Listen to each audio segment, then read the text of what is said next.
Thank you very much, Magister Kinder. It's now my task to include you all into a vivid discussion with the panelists. We have exactly half an hour left.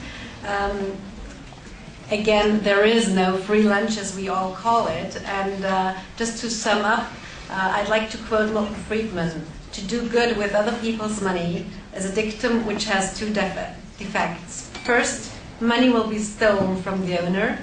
And second, people generally never take care of other people's belongings. So who will pay the price in the end?"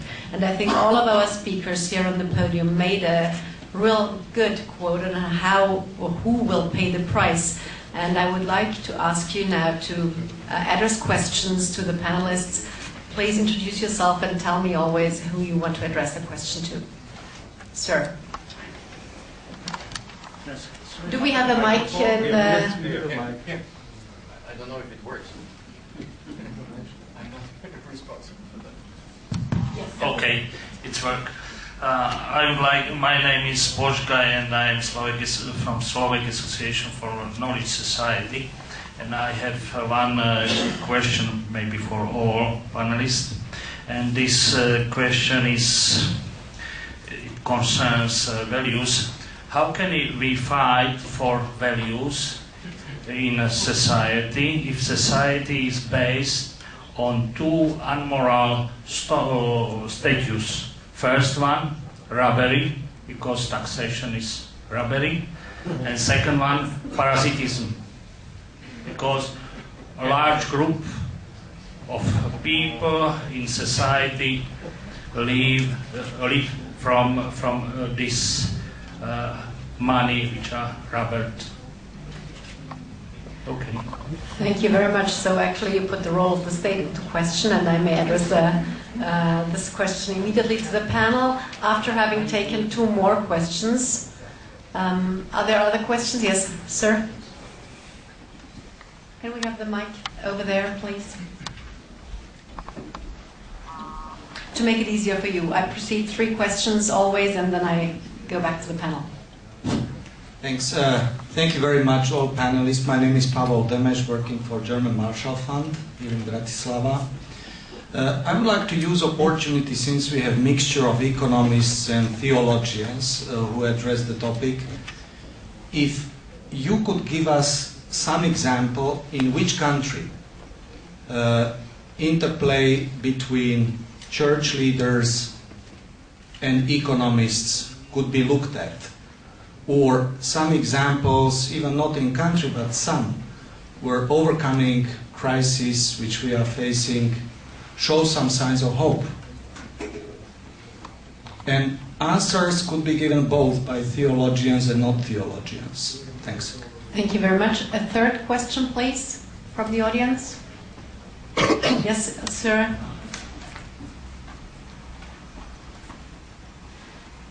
Dobrý deň, volám sa Ernest Gézek. Chcel som sa spýtať, ako teda primeť k zodpovednosti nezodpovedných politikov a ako primeť k zodpovednosti aj voličov, ktorých volia. Ďakujem. May I ask Martin or Jan to translate this question, please, because we didn't get the...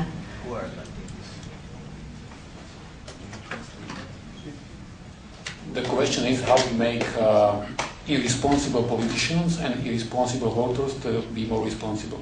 Thank you. May I now ask the panelists to answer the questions? Who wants to go first? Father? I'll try to answer. But brief. Very briefly. Taxation is not robbery, and a robbery, and I was trying to explain what is the philosophical justification for taxation. So I argue that there is definitely a moral, ethical, philosophical foundation for taxation. So I disagree with that. I also disagree with the notion of parasitism to some extent. I know what you mean, and I've tried to illustrate that. To the question of the country, the first ethical value is not so much that we become either more spiritual or morally elevated. I mean, I think that would be a nice consequence of, sound philosophical understanding. I mean, the first ethical thing that people involved in social policy need to do is be competent. Be competent in economics.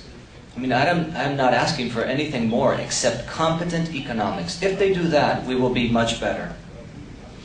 As to the country, I would look to Chile. Chile abandoned the pay-go system 30 years ago, and they have managed to avoid this incredible pension time bomb that is about to explode in Europe. And if you look at the Chile's debt to the ratio of GDP, it's only 9%. An enviable position, I would say. So I would look to Chile. Thank you. Thank you. Professor Wieder? Thank you.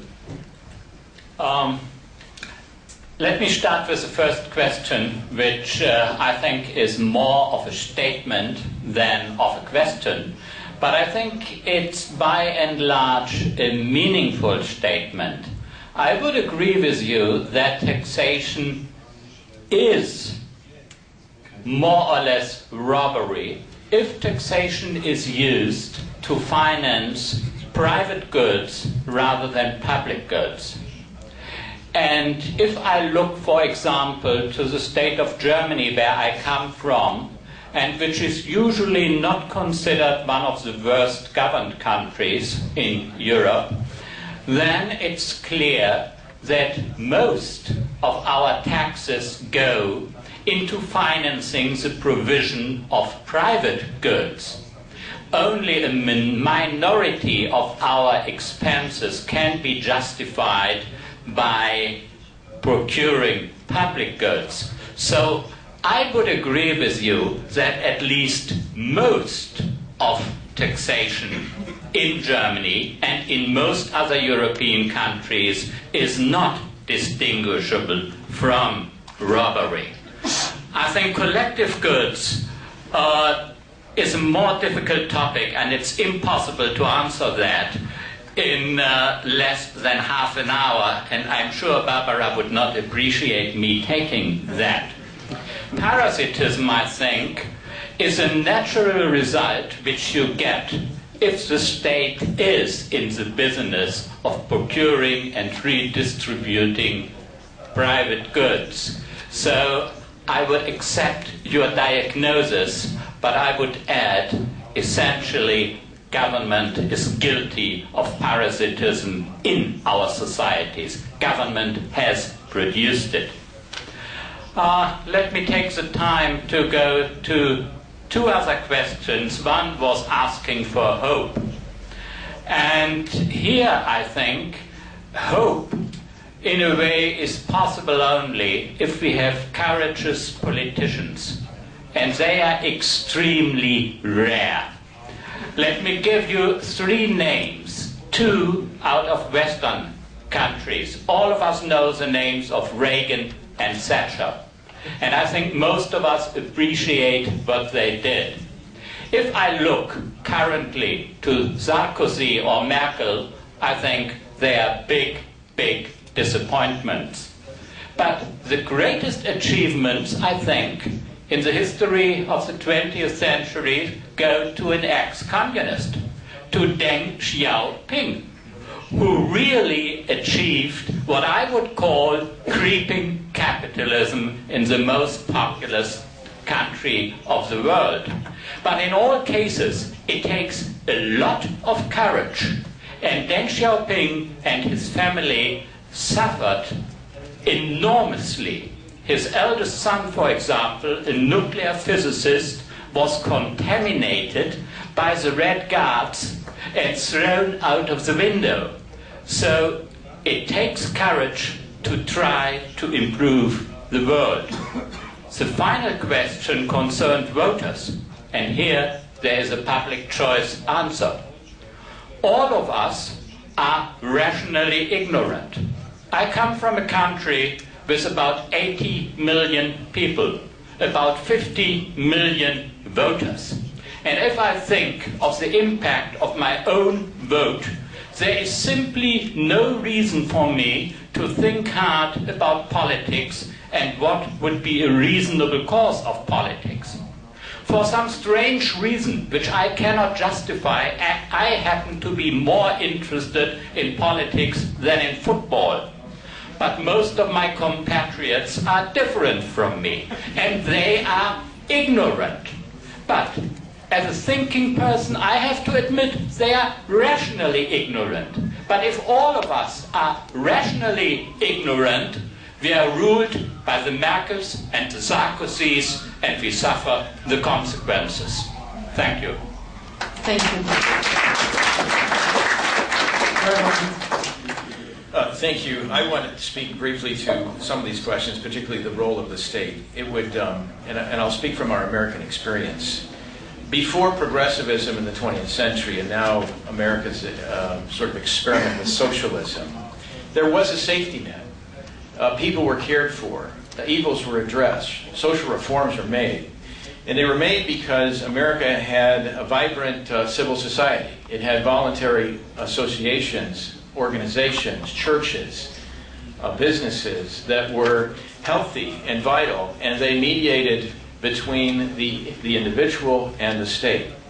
And I think that the problems that we have faced in America have been really the result of depowering these vital civil institutions, these institutions of civil society, these voluntary associations. This tale is chronicled, I think, very well by Professor Marvin Olasky, who's currently at King's College in New York City, but was previously at the University of Texas in Austin. He wrote a book that I would commend to you to wrestle with this whole idea about civil society called The Tragedy of American Compassion. And it's really a historical telling and a sociological telling of what happened to civil society in the 19th century in America. So I commend that to you. On the idea or question about whether church leaders or where church leaders and economists talk, I mean, I think that's happening now in Europe. I think it's happening in the United States. I agree with the father that there needs to be certainly a whole lot more economic education, and we're trying to do it in the United States with our students. And lastly, the question about how do we make politicians, irresponsible politicians and irresponsible voters more responsible. As conservatives in the United States, we sort of long for nostalgically the reign of Reagan. That was a long time ago. And we don't have, courageous leaders since Reagan.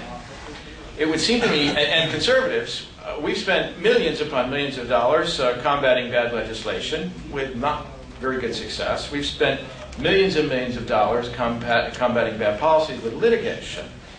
We're not really addressing the question of leadership. And leadership is, of course, a project of schooling. It's a project of families before that. And I think we need to take it far more seriously. Our universities are failing us. Our universities are not teaching conservative economics. Our universities are not considering the fact that there's more to mankind than homo economicus, that there's a moral nature. And so I think as a movement of conservatives and libertarians, we need to think far more critically and strategically about how we do education. So that's what we're committed to in the United States at the John Jay Institute. It's a para-academic intercollegiate organization. There are others, and you have two fine organizations here in Slovakia, the Ladislav Hanius Fellowship and the Collegium Anton Neuwirth. Organizations like these, I think, are the future for making leaders who will guide us out of the morass that we're in. Thank you very much. Thank you, Jan. Najprv odpoviem Pálkovi Demešovi. Existuje krajina, kde došlo k veľmi dobrej spolupráce medzi ekonómami a teológami. Priznám sa, je to trošku špecifická krajina, volá sa Vatikán. A dokonca sme tu už počuli aj citáty od pátra Marcela. Najlepší produkt spolupráce ekonómov a teológov doteraz, za nej ja považujem encykliku pápeža Jana Pavla II. Centesimus Annus, kde veľmi rozumným spôsobom je definovaná úloha štátu a aj poukázané na výrazné negatívne dôsledky príliš prebujneného štátu blahobytu. Keď si čítam stanoviska Slovenskej biskupskej konferencie, tak mám taký pocit, že akoby nečítali pápežskú encykliku Centesimus Annus, ale to určite nie je pravda. Čiže moje vysvetlenie je, že sa neprikláňajú k tejto pápežskej encyklike, ale naopak definujú úlohu cirkvi pomerne veľmi starodávnym spôsobom, ako tých, ktorí sa zastávajú tých chudobných, čo je síce fajn, ale na druhej strane ten ekonomický pohľad hovorí, že primárny problém nie je problém prerozdeľovania, ale problém tvorby bohatstva. A o tom by sme mali viac hovoriť a o tom by mali hovoriť viac aj predstavitelia našich cirkevných organizácií. A myslím si, že o týchto veciach naozaj v pápežskej encyklike sa hovorí veľmi veľa a veľmi dobrých vecí. Čo sa týka zdaňovania, samozrejme na tej principiálnej úrovni, na jednej strane môžeme považovať zdaňovanie za správne, za lúpež, na druhej strane môžu byť aj názory, že to celkom tak lúpež nie je. Opustíme tento principiálny postoj, že 0 alebo 1 a skúsme sa na to pozrieť troška subtilnejšie. Predstavte, že sa stanete obeťou prepadnutia, tak je určite dôležité, aký rozsah to prepadnutie nadobudne. Keď vám ten zlodej ukradne peňaženku, ktoré je 20 eur, tak poviete, no dobre, stal som sa obeťou prepadnutia, ale viem to prežiť. Ale ak vás ten zlodej zoberie vám tú peňaženku, ešte vás aj zabije pri tom, tak to už by vám jedno nebolo. Čiže princíp zdaňovania, ja tiež mám totožný názor ako vy, ale na druhej strane je neustále dôležité zdôrazňovať v reálnom svete, že tá miera tej lúpeže by mala byť čo najnižšia a argumentovať o tom. Áno, samozrejme. A posledná vec, čo sa týka voličov, áno, súhlasím s tým a dokonca vy ste hovorili nezodpovední voliči a nezodpovední politici alebo elity. Ja by som v tomto prípade elity úplne z toho vyňal. Pretože problémy, s ktorými sa my stretávame, sú v tom, že tie elity nie že zlyhávajú. Podľa mňa tie elity a politici robia presne to, čo od nich voliči očakávajú. A my na to, aby sme mohli prežiť, tak musíme zásadným spôsobom zmeniť pravidlá fungovania politického systému, ktorý rozhoduje na základe väčšiny. Existuje jeden veľmi pekný taký myšlienkový experiment od súčasného predstaviteľa Rakúskej školy ekonómie, profesora Hoppeho, ktorý hovorí, predstavte si aspoň na sekundu, že demokracia ako systém zvíťazí na celom svete. No čo sa stane ako prvé? No tak Číňania a Indovia si povedia, že no počúvajte, nejako je to bohatstvo nevyvážené, že na tom západe ho je nejako príliš veľa a my ho máme nejako príliš málo. Tak táto svetová vôdzovka demokratická vláda by ako jedno z prvých rozhodnutí urobila, no že zdaníme troška a prerozdelíme to bohatstvo, aby bolo vyrovnanejšie po celom svete. Čiže ja sa obávam, že ak zásadným spôsobom neobmedzíme väčšinové rozhodovanie, ktoré vedie k takýmto chorým dôsledkom, tak o 50 rokov nebude na zemeguli jediný demokratický politický systém.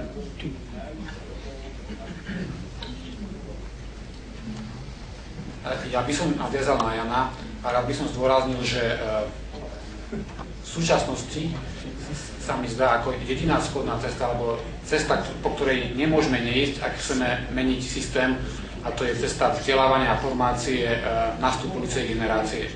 Pokiaľ rezignujeme na túto dôležitú úlohu, všetky ostatné kroky budú nedostatočné. Ďakujem. Nikki. Just two short comments. Leadership comes out of tough times when someone stands up for the values he wants to fight for, and I think tough times will bring leadership, for good or for worse. That's the reality. It depends always. I'm defining leadership as you lead as long as someone follows. A leader needs someone who follows him. So the question is why you follow some of these guys or ladies. Think about that. It's your responsibility to stand up and do something. I have been in January in Houston and speaking with Ron Paul. I don't know if you know him. He's one of the president-elected guys who was not making it. He was writing a couple of very good books, and he stand up at the end and he said, you and I have to fight for. So go and do it. Thank you very much, Nikki. Are there more questions from home? No? Well, then we exactly have 2 minutes left, which means 30 seconds for each gentleman. And I do it the vice versa. I want to start with Nikki. I mean, you actually made your closing remarks, but could you go a little bit deeper into what you mentioned? Well, I'm again a father. I have grown-up children, but now I have a 20-month-old son. And all what he's learning from me is out of imitation. So we are imitating always someone. So the question is for me right now and for you is where is our role model? Why are we hanging false roles models on? And the question still remains. I think common sense, I 100% agree in that area. Common sense is what we need, and it's written there in the Austrian's economic. We had that with Menger and Mises and Hayek and Böhm-Bamberg. It's the common, Schumpeter, yeah. We have that. So common sense means to be a sound businessman, where your hand counts. Start thinking about that, what your word means, that your word is more than a written contract. That doesn't mean that we don't need lawyers, but the world is falling apart out of this missing of common sense. And it always, there's someone as a role model that you follow. The question is why we follow the wrong role models. Why we have wrong people that we follow. And everybody follows someone. Okay, thank you. 30 seconds. Martin, Jan, each. Ja by som na záver raz zdôraznil, že pokiaľ ľudí nenaučíme, že koláče bez práce nie sú a nebudú, ale zároveň pokiaľ ich naučíme, ako sa pričiniť svojou prácou, aby koláče boli, tak v tomto prípade má sloboda a demokracia perspektívu aj naďalej. Počuli ste už pomerne nedávno takú debatu, ktorá sa odohrala na EÚ úrovni o tom, ktorú vyvolal eurokomisár pre priemysel, o tom, že v Európe by mali mať ľudia nové ľudské právo, a to je právo ľudí zo severu Európy tráviť dovolenku na juhu Európy a naopak. Počuli ste už o tom? Počuli. Myslíte si, že právo Nórov, alebo z okolností Nóri nie sú v EU, ale povedzme Švédov alebo Fínov tráviť dovolenku na Malte je ľudské právo? Zhodneme sa asi všetci, že nie je. A toto je základná smrť našej súčasnej spoločnosti, že my sme inovatívni a najinovatívnejší na svete vôbec vo vymýšľaní práv, ktoré sa následne zacementujú v legislatíve. A ako náhle sa stanú zákonom, tak potom ich štát musí poskytovať z prostriedkov daňových poplatníkov. Toto otvára smrteľné nožnice medzi výkonnosťou ekonomiky a tým stromčekom želaní, ktoré všetci by sme samozrejme chceli, aby nám niekto zadarmo plnil. Ak sa toto nezmení, tak zase hovorím, politické demokracie sú podsúdené, tak ako v Grécku, k ekonomickému kolapsu. I appreciate what was said about hope. Hope is a theological virtue. I have a friend who is wont to say that bad ideas can bear the weight of reality for only so long. Lies do not uphold the truth. And what you have seen here in Central Europe is a system of lies that collapsed 21 years ago. So we ought to be hopeful. If these economic principles are true, they are sufficient to hold up reality. And so therefore we ought to be a people of hope, bolstered by our confidence in the truth. Thank you, Professor Wiener. Let me end with 2 one-liners. First, limited and small government is even more important than elected government. Second, I give you the reason why. Omnipotent government is capable of disastrous errors. That's why we don't want it. Thank you.